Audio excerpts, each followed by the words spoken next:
नमस्कार, मेरे YouTube channel पर आपका स्वागत है। आज हम भारतीय जनजातियों में विवाह संबंधी सीमाओं के बारे में बात करेंगे। भारतीय जनजातियों में अन्य समाजों की तुलना में यौन संबंधी स्वतंत्रता प्राप्त है। बहुत सारी जनजातियों में यौन शिक्षा प्रदान की जाती है। यौन व्यवहार को नियंत्रित करने के लिए उनके अपने कुछ नियम हैं, जिन नियमों के अनुसार वह अपने यहाँ विवाहित जोड़े के विवाह पूर्व और विवाह पश्चात यौन संबंधों को नियंत्रित करते हैं।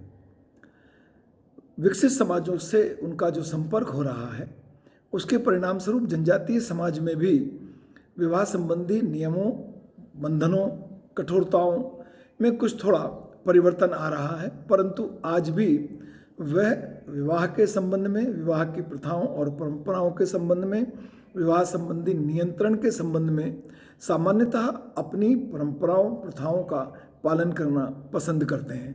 किंतु आधुनिक समाज से संपर्क के बाद भी उनके यहाँ जो विवाह संबंधी सीमाएं हैं, उनको हम दो भाग में देख सकते हैं। उसका पहला भाग है बहिर्विवाह के नियम और दूसरा भाग है अंतर्विवाह के नियम। बहिर्विवाह से तात्पर्य है कि अधिकांश जनजातियों में अपने समूह विशेष के बाहर या वर्ग के बाहर विवाह करने से संबंधित अनेक प्रकार के नियम पाए जाते हैं और इन नियमों को बहिर्विवाह के नियम के नाम से जाना जाता है। उड़ीसा के ज्वांग और कोड लोगों में नियम है कि कोई व्यक्ति अपने गांव की लड़की से विवाह नहीं कर सकता। उसे अपने गांव के बाहर से ही, अपने गांव के सीमा से बाहर से ही अपने लिए जीवन साथी का चयन करना पड़ता है। ये बहिर्विवाह संबंधी बात है। ये निषेध है, ये प्रतिबंध है कि अपने अंदर, अपने समूह के अंदर, अपने गांव के अंदर वह जीवन साथी का चयन नहीं कर सकते। बोदा लोगों में एक गांव की स्त्रियां और लड़कियां को बाकी सब लोग अपनी माता और बहन मानते हैं।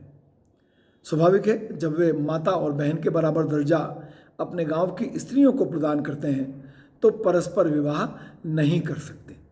छोटा नागपुर तथा असम की नागा जनजातियों में भी इसी प्रकार के प्रतिबंध पाए जाते हैं। गोत्र के आधार पर भी अनेक विवाह संबंधी निषेधों का पालन किया जाता है। प्रायः कोई व्यक्ति अपने गोत्र के अंदर, अपने गोत्र समूह के अन्य गोत्रों के अंदर भी विवाह करने की अनुमति प्राप्त नहीं करता। वह ना अपने गोत्र में कर सकता है और ना अपने गोत्र समूह में कर सकता है। एक टोटम से जो व्यक्ति परस्पर संबंधित होते हैं, वह भी परस्पर विवाह नहीं कर सकते, क्योंकि वह टोटम से संबंधित होने के कारण अपने आप को भाई बहन मानते हैं। अंतर्विवाह के नियम। अंतर्विवाह के नियम का तात्पर्य यह है कि इस नियम के अनुसार कोई व्यक्ति किसी विशेष समूह के अंदर ही विवाह कर सकता है।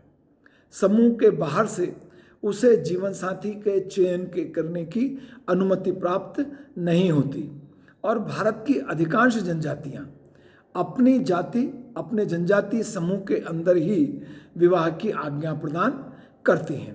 संथाल, टोंडा, भील आदि जनजातियों में उन जनजातियों के लोग अपनी जनजातियों के बाहर विवाह नहीं कर सकते। आज हमने ये जनजातियों में अंतर्विवाह और बहिर्विवाह के नियम के संबंध में चर्चा की। मुझे विश्वास है कि यह वीडियो आपके लिए उपयोगी होगा।